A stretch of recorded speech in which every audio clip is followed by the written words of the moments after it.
Ok, un segundito.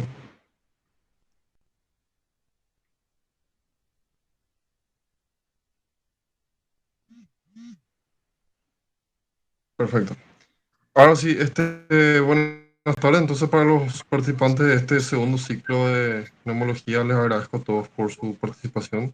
Me presento, mi nombre es Sergio Núñez, soy el actual presidente de la Sociedad Científica de Estudiantes de Medicina de la Universidad de Integración de las Américas. Siguiendo con este ciclo, estamos dando un nuevo inicio al siguiente ciclo de lo que es la parte de neumología. Este va a estar iniciando el día de hoy con el tema de fibrosis quística. Estamos con la doctora Andrea Sosa. Ya es médico cirujano egresada por la Universidad Internacional de las Américas. También es licenciada en obstetricia egresada de la Universidad Nacional de Asunción. Cuenta con una especialización en didáctica universitaria por la Universidad, por la UTCD. Está cursando gestión pública por la UNIA y es docente de la Universidad, la UTCD también. Entonces, doctora, te agradezco por esta colaboración y espero que les sirva a los compañeros. Buenas tardes a todos, colegas. Un gusto compartir esta tarde con ustedes. El placer es mío, Sergio, y gracias por tenerme en cuenta. El día de hoy vamos a entrar a hablar sobre la fibrosis quística, una enfermedad catalogada como rara, pero no menos importante. Esta enfermedad data de siglos atrás, donde se tenía en cuenta, desde el siglo VII hay datos que nos revelan sobre la historia de la fibrosis quística, donde hay un escrito sobre que dice: pobre niño aquel al que al besarle su frente sabe a sal, un embrujo pesa sobre él y no tardará en morir. Antes no tenían un muy buen pronóstico aquellas personas que padecían de fibrosis quística. Actualmente, gracias a los avances de la tecnología y toda la medicación actual con la que contamos, aumentó mucho la expectativa de vida de los pacientes que padecen de esta enfermedad. Pero anteriormente, padecer fibrosis quística era ya estar sentenciado a morir porque no se conocía primeramente sobre la enfermedad y posteriormente que no había un tratamiento que pueda ayudar a esa persona a sobrellevar todas estas patologías que genera esta mutación. Eh, a través de la historia, tenemos que en 1936 un pediatra fue el primero que utilizó el término de fibrosis quística para describir la combinación de la insuficiencia pancreática y la enfermedad pulmonar crónica en niños. En 1938 también tenemos un dato trascendental donde otro pediatra asoció el ilio meconial con la fibrosis quística. También en 1945 se concluye que la fibrosis quística se hereda en forma autosómica recesiva y en 1953 se asigna el valor diagnóstico a los electrolitos del sudor. Se aprueba el test la prueba del sudor como muy importante para el diagnóstico.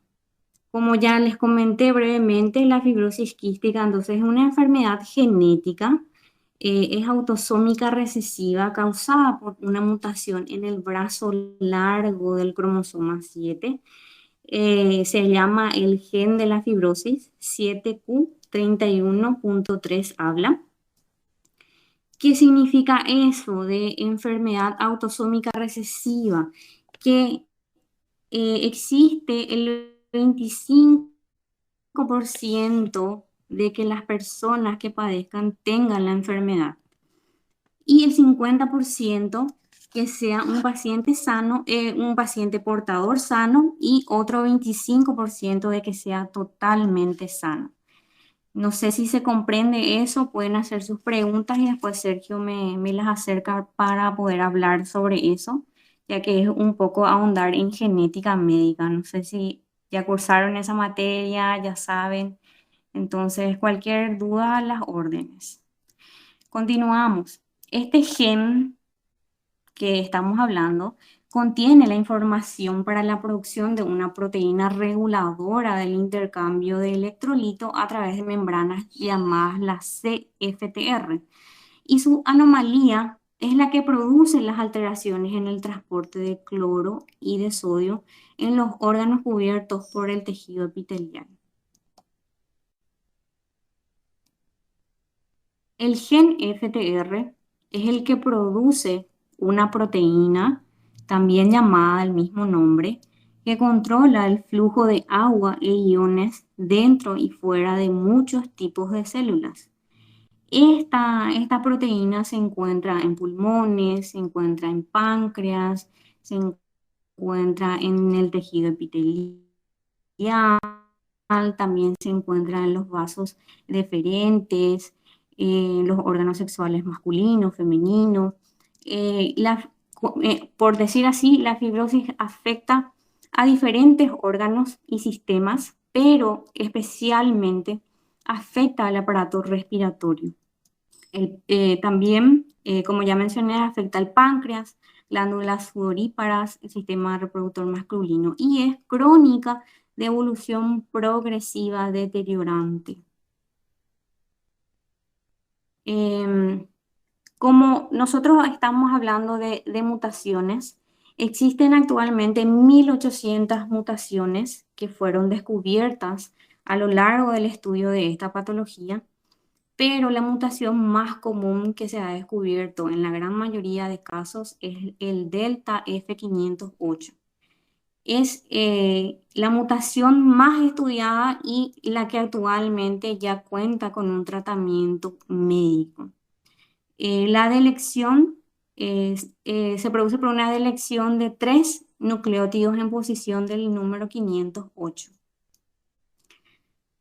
¿Y qué pasa con eso? Es que se hacen copias de proteínas CFTR, pero con pérdida de la fenilalanina en la posición 508. Por eso es que se habla de una delección. También se habla de tipos de defectos genéticos. Los defectos se pueden agrupar en 6 tipos. Aquí hay mucha controversia en realidad porque el Harrison, por ejemplo, menciona solamente cuatro tipos de defectos, pero en las revisiones científicas que se van actualizando mes a mes y con el correr de las investigaciones, se agrupan en 6 tipos, los defectos.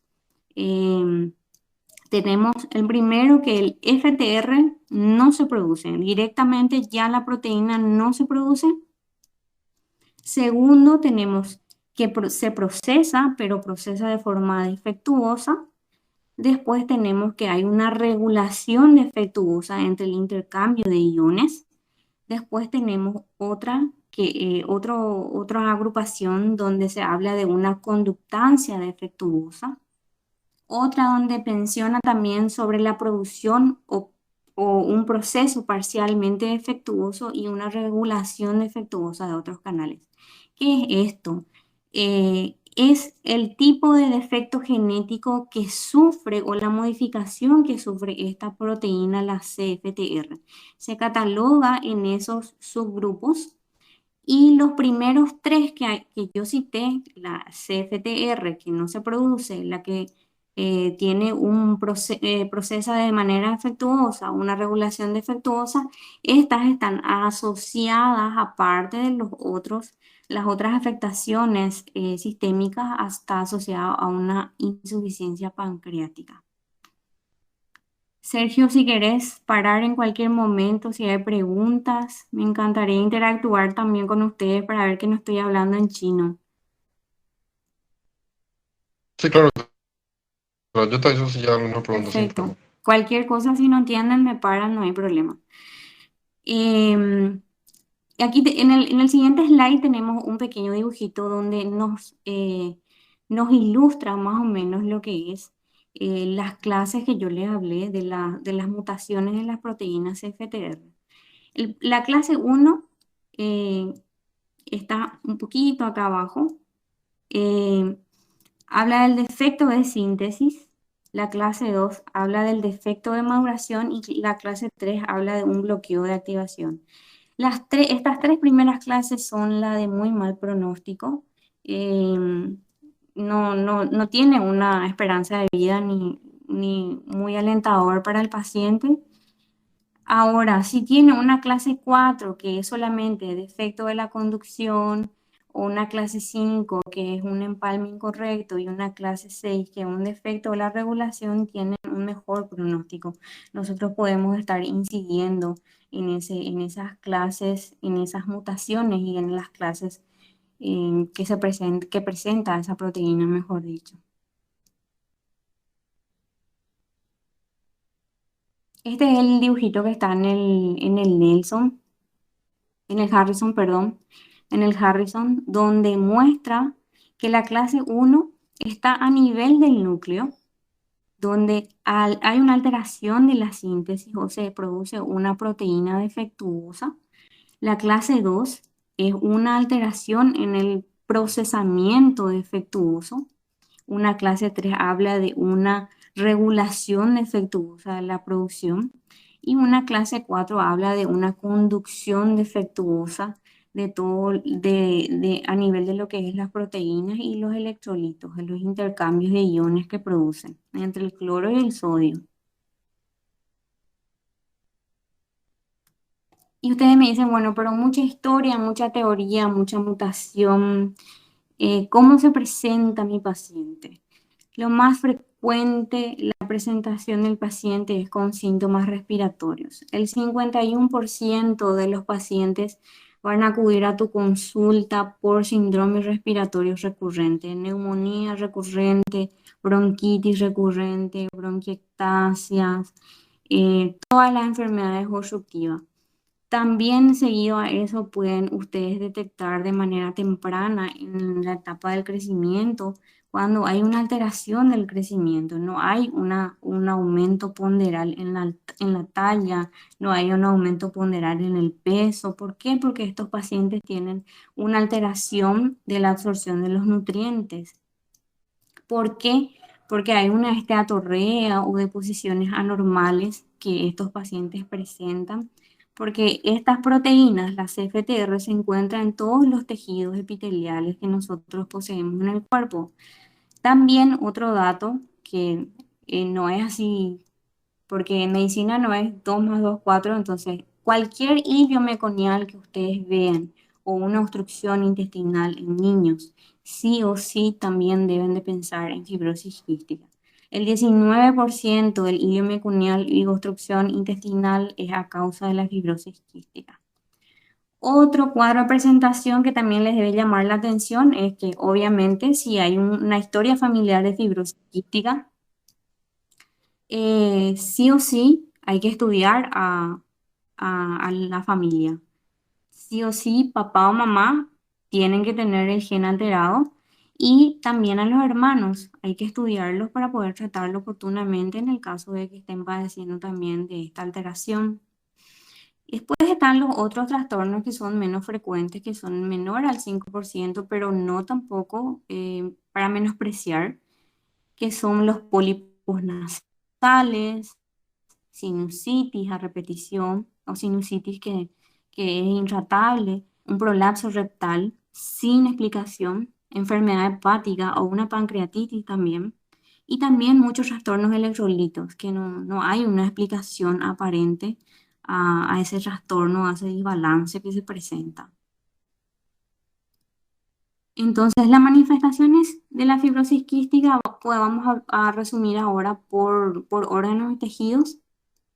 Generalmente, el paciente va a presentar un déficit de vitamina A-DEC, que es A, D, E y K. Sí o sí, el paciente presenta esos trastornos. Eso es como medida general. Aparte de nariz y senos paranasales, puede presentar sinusitis y los pólipos nasales, como ya comenté. Corazón puede hacer una hipertrofia del ventrículo derecho y la dilatación de la arteria pulmonar. Hígado, hay esteatosis hepática o una hipertensión portal. A nivel de vesícula biliar, produce una cirrosis biliar una ictericia obstructiva neonatal. Tiene que llamarle la atención también a aquellos niños con una ictericia prolongada del recién nacido que no sé, ya recibió luminoterapia, exanginotransfusión y aún así no mejora, entonces hay que estudiar a ese recién nacido porque probablemente también tenga fibrosis quística. Entonces, a nivel de hueso podemos presentar una artritis, una osteoporosis en el niño, una osteoartropatía hipertrófica, perdón. A nivel de pulmones, que es lo principal y lo más común, vamos a encontrar, como ya le comenté, las bronquiectasias, bronquitis, bronquiolitis, neumonía, atelectasia, hemoptisis, neumotórax, cor pulmonar, falla respiratoria, pero no son cuadros que se presentan y una vez subsanado ya la persona recupera su estado de equilibrio, sino que son recurrentes, son patologías que están constantemente, son de manera crónica la presentación de estos. Entonces, eso debe de llamarnos la atención para poder investigar a ese paciente. A nivel de páncreas, también puede producir una insuficiencia exócrina, una pancreatitis. Y a nivel más visible a la semiología podemos ver los dedos en palillo de tambor o dedos hipocráticos también como se le conoce.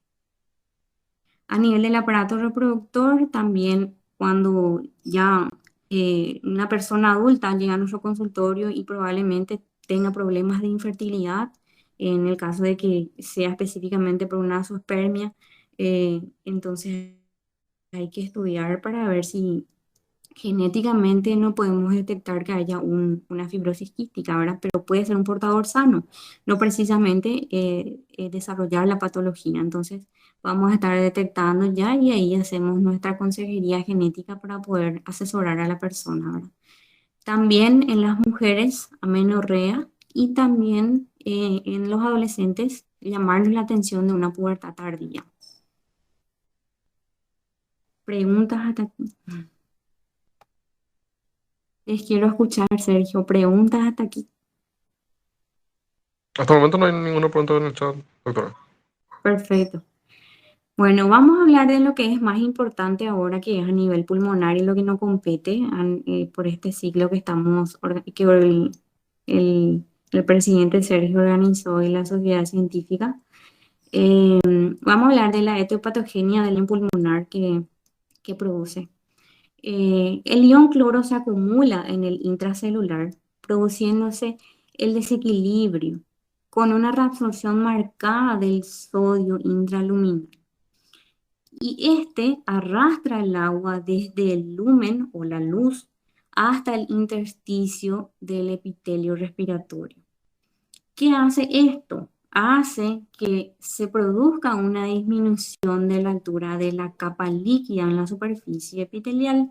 Como ustedes recuerdan, el epitelio respiratorio tiene cilios. Entonces, con la deshidratación de este contenido luminal, estos cilios están aplastados y hay un mal funcionamiento, porque recuérdense por fisiología que estos cilios son los encargados de enviar de la base hacia arriba del todo lo que es el tracto respiratorio superior, ya sea moco, polvo, todas aquellas partículas extrañas que lleguen hasta ahí, ¿verdad? Que hayan pasado los filtros, por supuesto, ¿verdad?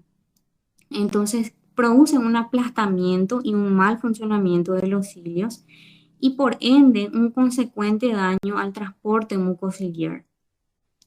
¿Qué consecuencia tiene esto o qué trae esto? Es que la producción del moco es deshidratado, es extremadamente viscoso y espeso y se adhiere a los bronquiolos y bronquios, obstruyendo progresivamente. Entonces, esa es la fisiopatología de cómo ocurre este daño pulmonar a nivel estructural y de tejidos.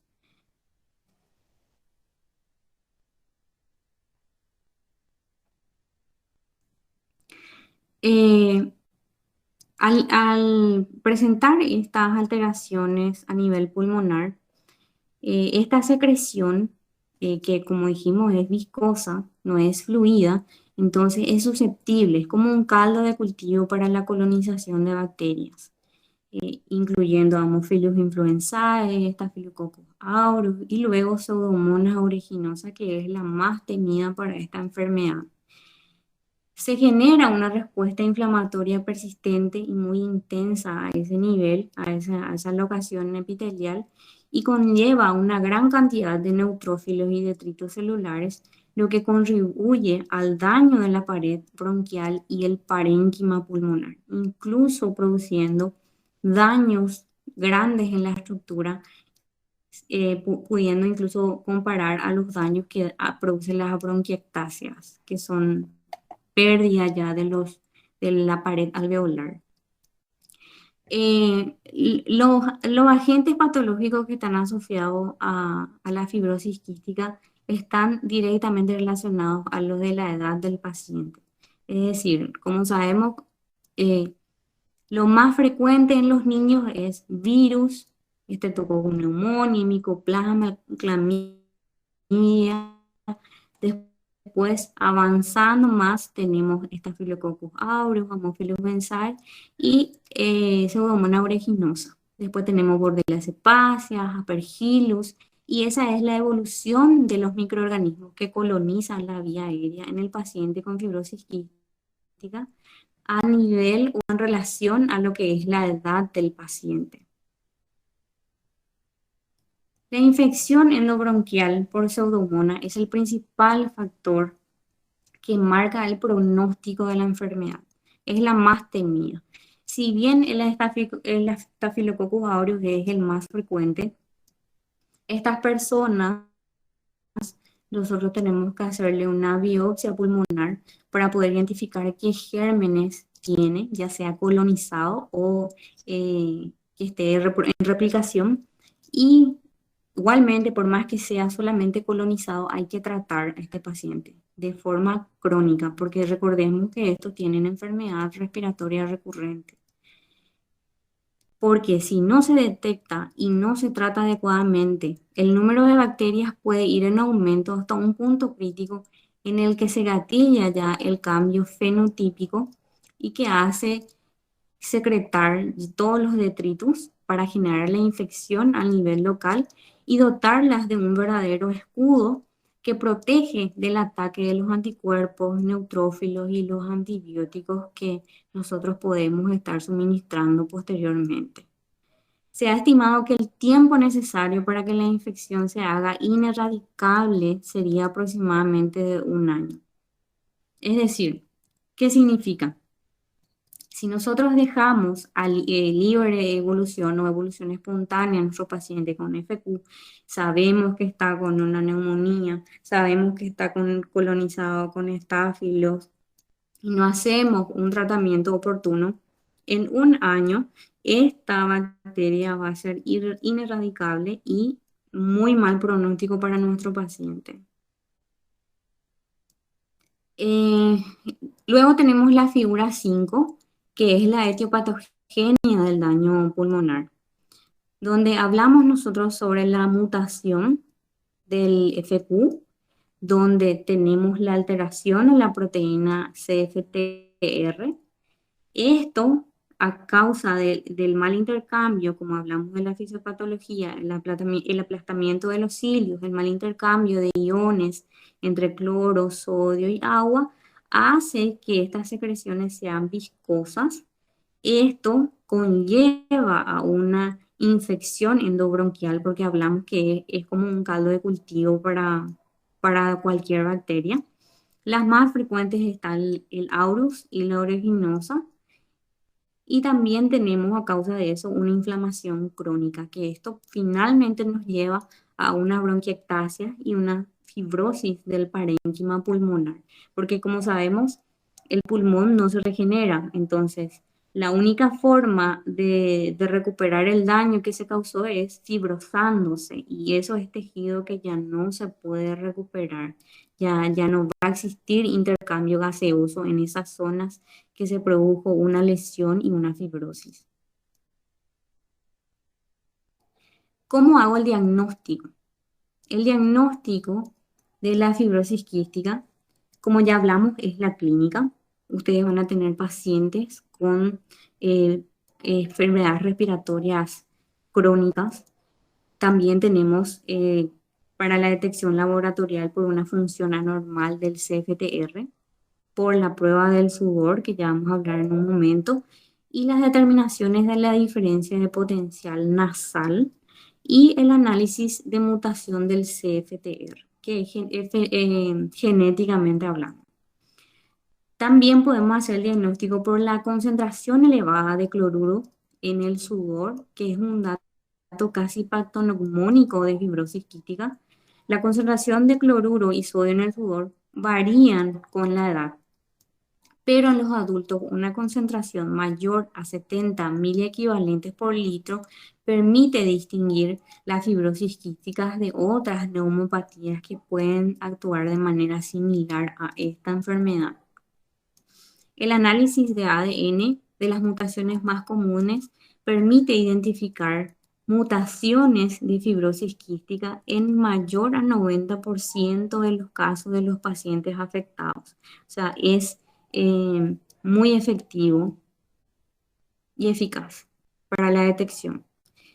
¿Qué es el tamizaje neonatal? Es un elemento de screening que tenemos que es súper importante que en nuestro país se realiza, que es el test del piecito. De ahí a que nosotros tenemos que fomentar en el lugar que nos encontremos y si tenemos la posibilidad más de tratar con niños de su edad de nacimiento, entonces de insistir a la mamá a realizar su test del piecito y de no retirarse del servicio de obstetricia sin tener el resultado de ese test. ¿Qué consiste este test? Para que ustedes le digan y le expliquen que no es nada complicado y que detecta y nos previene tantas cosas. Es tomar una muestra de sangre del talón del recién nacido, depositarla en un pequeño papel filtro. Este papel es por a través del que se mide la concentración de la enzima tripsina inmunoreactiva que está elevada en el paciente FQ. Entonces, este es nuestro primer dato de atención. Si nuestro test del piecito viene con esta enzima elevada, entonces debemos de volver a repetir en el caso de que este vuelva a salir alterado. Entonces, tengo que hacer posteriormente un estudio molecular para poder detectar la alteración. Tengo que esperar para hacer las dos determinaciones del tamiz neonatal 2 semanas entre cada una. Entonces, posterior a eso, sí realizar mi estudio molecular, hacer mi cariotipo y hacer mi prueba del sudor. ¿Sí? El test del sudor es un estudio especial que se realiza con un aparato específico donde mide las concentraciones de sodio y cloro en sudor, ¿sí? Los valores que nosotros tenemos es cloro mayor a 60 miliequivalentes por litro, nos habla de un resultado positivo. ¿Qué conducta debo tomar? Si mi test del sudor me sale positivo, entonces el test debe repetirse para certificar el diagnóstico. Tanto el tamiz neonatal como el test del sudor deben ser repetidos si su resultado es positivo. Para el tamiz neonatal debo esperar 2 semanas para hacer mi segunda determinación. El test de sudor lo mismo, esperar y luego realizar un nuevo test para certificar el resultado. Si tengo un cloro entre 40 a 60 miliequivalentes en mi test de sudor, está en borderline, como se dice, es un estado limítrofe. También debo repetir el test y en caso de duda frente a una alta sospecha clínica, tengo que contrastar siempre todo resultado laboratorial, contrastar con la clínica. La clínica es soberana.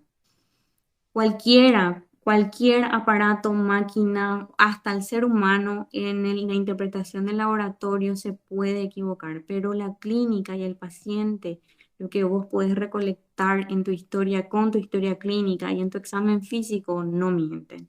Entonces, por eso, todo test repetirse y en ese caso, si estoy yo y debo entonces derivar al especialista. Si se dispone de un estudio genético, entonces puedo hacerlo. Si está a mi alcance ya hacerle su estudio genético, hacerlo y posteriormente derivarle ya con el estudio completo al especialista.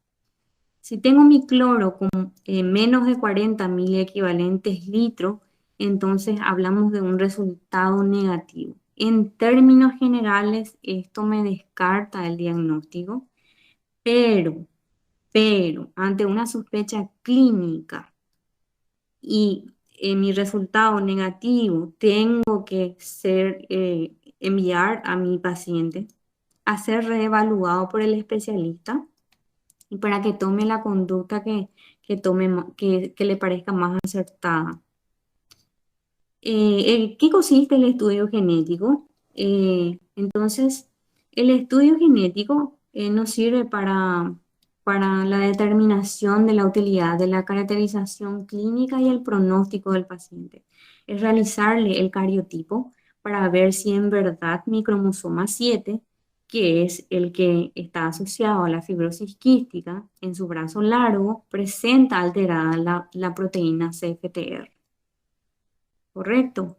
Entonces, esto es muy importante realizar para poder emitir un pronóstico para el paciente y hacer también consejería genética, ya que si está en planes de procrear, entonces probablemente tiene un 50% de que sea un portador sano o un 25% que sea sano, pero también un 25% de que su descendencia sean niños enfermos, niños o niñas enfermas. Tratamiento de la fibrosis quística. Como es una enfermedad con un tratamiento muy costoso, tiene que ser multidisciplinario. Entonces vamos a hablar a grandes rasgos de lo más importante y lo que está a nuestro alcance desde el vamos y luego ya con el especialista. Hablamos de la kinesioterapia respiratoria, la vía aérea libre de infección y la nutrición óptima de mi paciente.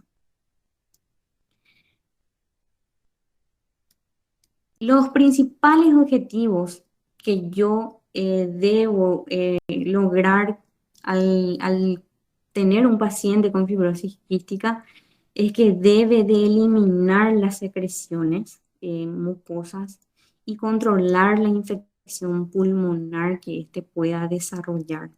También proporcionarle una nutrición adecuada, tiene que tener su interconsulta con el nutricionista, con el nutriólogo y también tengo que evitar la obstrucción intestinal porque acuérdense que estos pacientes también presentan esteatorrea o obstrucción intestinal, mejor dicho. En último término, el tratamiento puede restaurar el procesamiento de la CFTR mutante o la genoterapia puede ser el tratamiento de elección. Vamos a hablar de la kinesioterapia respiratoria. Eh, los pacientes pueden ser niños, entonces en el caso de que el niño sea menor de 3 años, puedo hacer maniobras pasivas de presión, bloqueo, vibración y drenaje postural. Porque mi primer objetivo y primordial objetivo es el drenaje de las secreciones, como dijimos, y debe realizarse al menos 2 veces al día a lo largo de la vida del paciente. No puede suspender este tratamiento. Ya debe de realizarlo de por vida. El convenimiento más técnica de la aspiración forzada desde los 3 años es enseñarle a respirar a su paciente, es enseñarle las maniobras de respiración y debe estimularse al niño a expirar suave y progresivamente para inducir el drenaje de las secreciones hacia la vía aérea central y poder después expectorar. También el convencional más drenaje autogénico que se realiza a partir de los 6 años.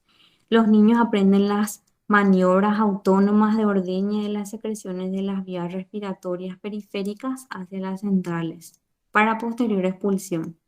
Esta es una de las maniobras que es el drenaje postural, que es una técnica para aflojar la mucosidad en la vía aérea, para que al toser pueda expulsar la mucosidad y también cualquier microorganismo que pueda estar proliferándose en ese lugar. Puede apoyarse también con esta kinesioterapia con el uso de mucolíticos, pero no cualquier mucolítico, desgraciadamente. En la literatura habla de una DNasa recombinante humana. Tiene nombres comerciales de Dornacea alfa o Pulmocime. ¿Qué hace este mucolítico? Hace que se hidrolice la cadena de ADN, que es el responsable de la alta viscosidad de las secreciones bronquiales. En fin, hace que se fluidifique, pero a nivel de las cadenas de ADN, y entonces pueda expectorar más fácilmente y también pueda ser expulsado más fácilmente acompañado de nuestra kinesioterapia respiratoria. ¿Qué antibióticos usar? El control mensual y permanente, como hablamos de un cultivo de secreción, debe realizarse el control mensual y permanente del cultivo de secreción bronquial. Y esto, mediante esto, vamos a detectar la primera infección y evitar el objetivo principal del médico en este caso debe ser eso. Em, Después tenemos los broncodilatadores, beta 2 agonistas de acción corta que deben usarse en aerosol presurizado con aerocámara antes de la quimioterapia. ¿Para qué? Para broncodilatar al paciente y para que sea más fácilmente la expulsión de las mucosidades. Tratamientos con nebulizados y ejercicio, como también a libre demanda, como aquellos pacientes que presentan sibilancias. Como vemos que todos los bronquios están tapizados por mocos, entonces estos pueden obstruir entonces podemos apoyarles con los broncodilatadores de acción corta. También podemos utilizar los corticoides sistémicos, ya sea prednisona o los corticoides inhalados como coadyuvantes a los beta adrenérgicos. Corta habla de 5 a 7 días porque sabemos que no podemos inmunodeprimir al paciente. El uso prolongado se utiliza en aspergilosis broncopulmonar alérgica, o en el caso de que haya corticoides inhalatorios, están indicados en pacientes con hiperreactividad bronquial moderada y severa demostrada.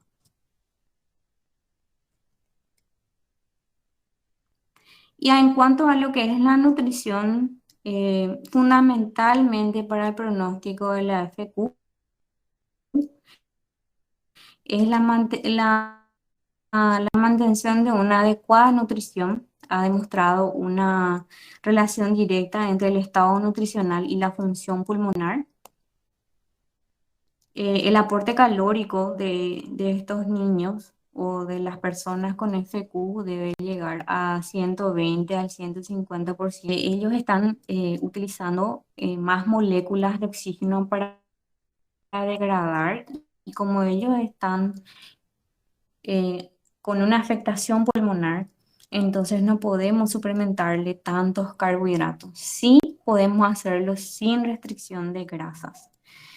Las enzimas pancreáticas también se pueden utilizar en los casos que se ha demostrado mala absorción de nutrientes, y las más utilizadas son las cápsulas de microgránulos de cubierta entérica.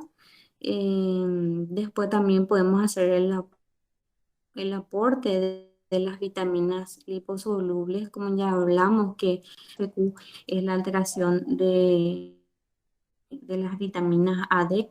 Entonces también suministrarle estas vitaminas al doble de la recomendación normal para cualquier individuo, y elementos traza también como zinc, cobre, selenio, calcio y hierro, por supuesto.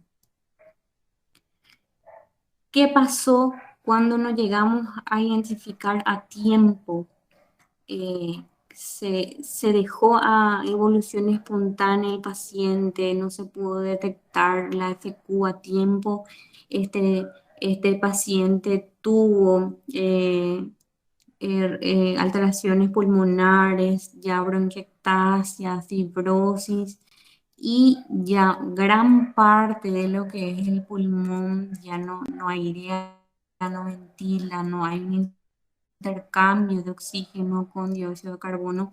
Entonces la terapia es más agresiva.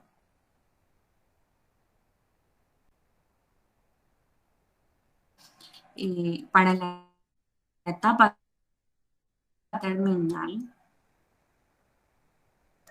y se debe considerar esta porque es el 80% de los pacientes muere a causa de una falla respiratoria. Trasplante pulmonar, como ¿cuáles son las complicaciones de la fibrosis quística?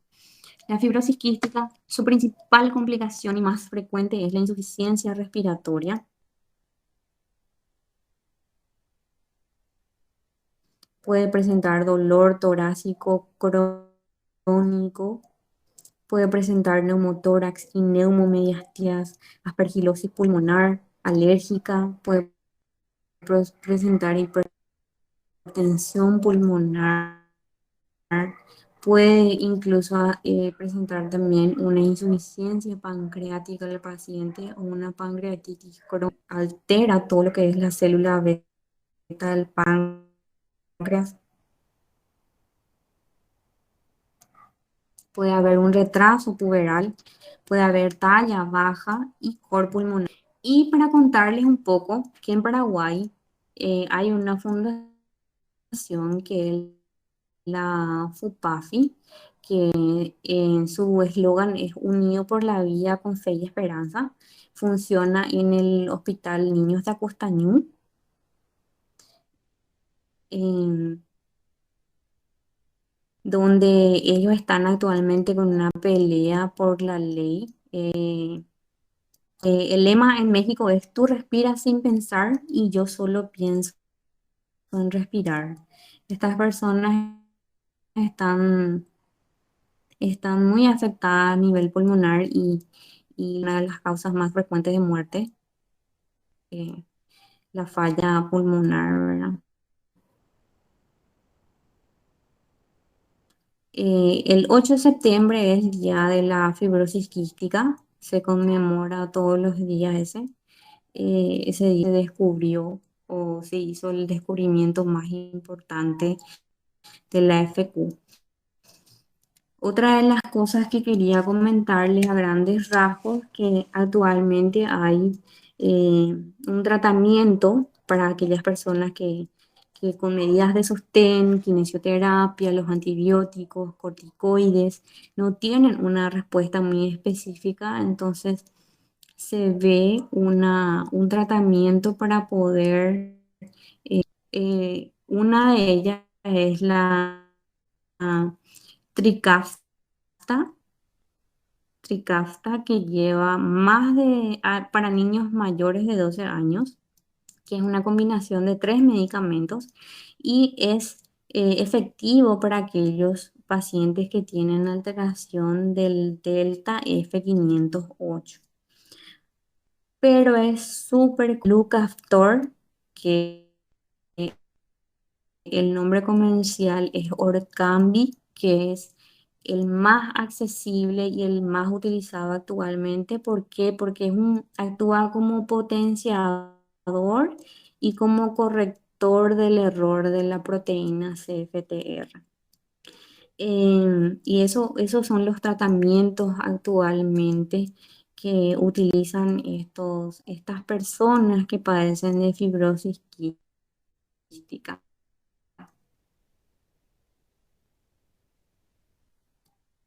y muchas gracias por si quieren debatir algo con mucho gusto.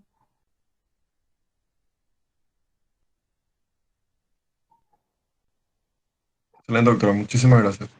No sé si alguno de los colegas quiere hacer alguna pregunta. Yo lo que te quería consultar, doctora, es que es característico, por así decirlo, aparte de lo que mencionaste de los dedos en palillo.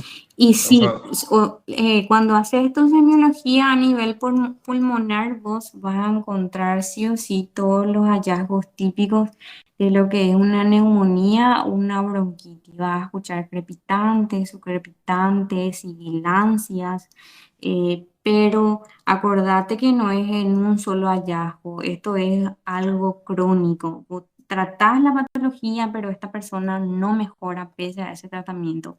Es algo crónico que te debe llevar a sospechar de eso. El hallazgo en el examen físico, el hallazgo de la semiología característica de una neumonía, de una bronquitis, acompañado de lo que es los métodos de estudios auxiliares, era que ya la RX de tórax, más tu diagnóstico y tu sospecha, ¿verdad?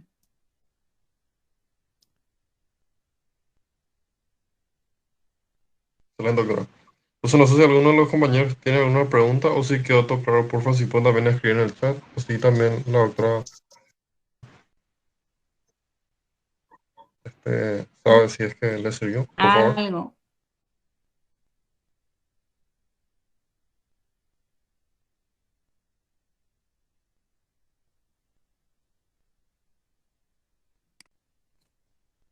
Por mi parte, yo creo que fue bastante útil, doctora. O sea, la presentación de diagnóstico y tratamiento que era justamente lo que queríamos enfocar en este módulo, ¿verdad? Ujú.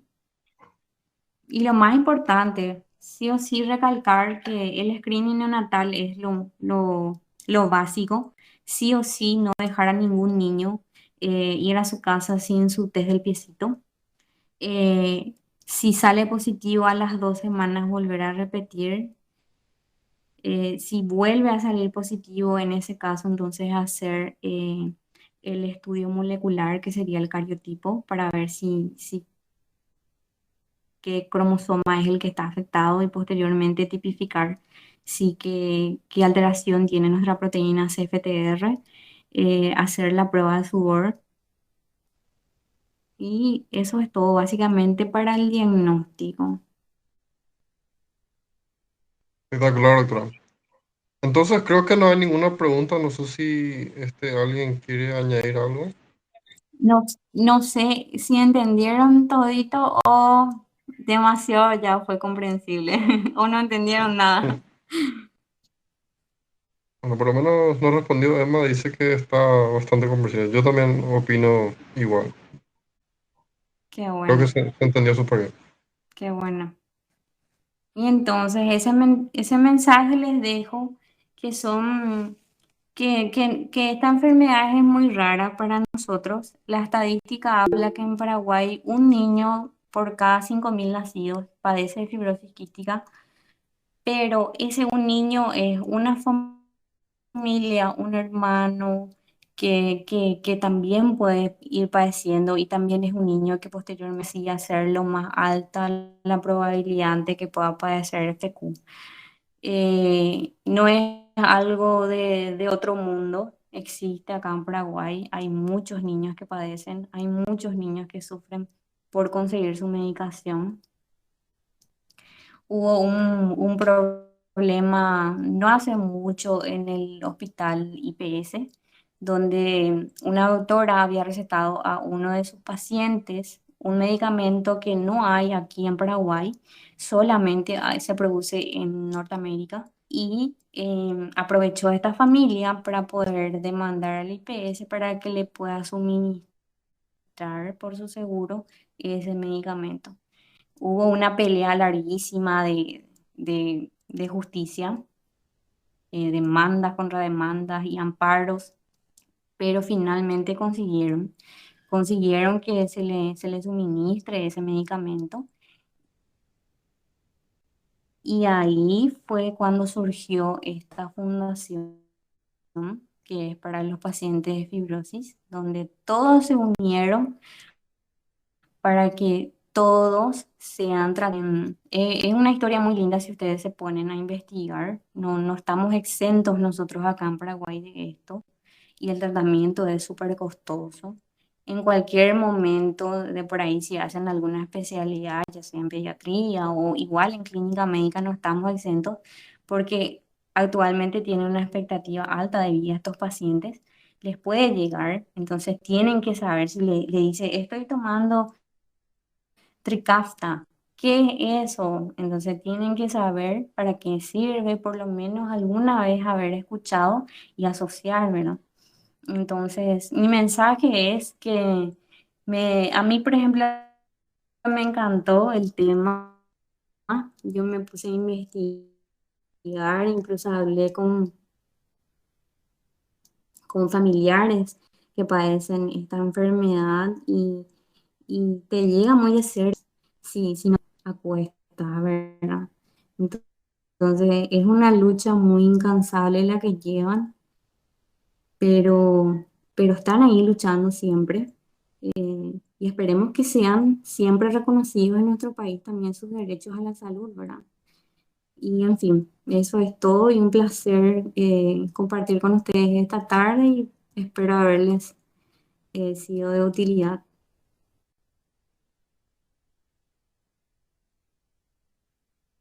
Excelente, doctora. Buenísima la conferencia. Entonces, de parte de la sociedad, doctora, te agradezco muchísimo y ojalá entonces nos podamos encontrar un poco más Para lo adelante que para alguna sea otra las actividad, doctora. órdenes.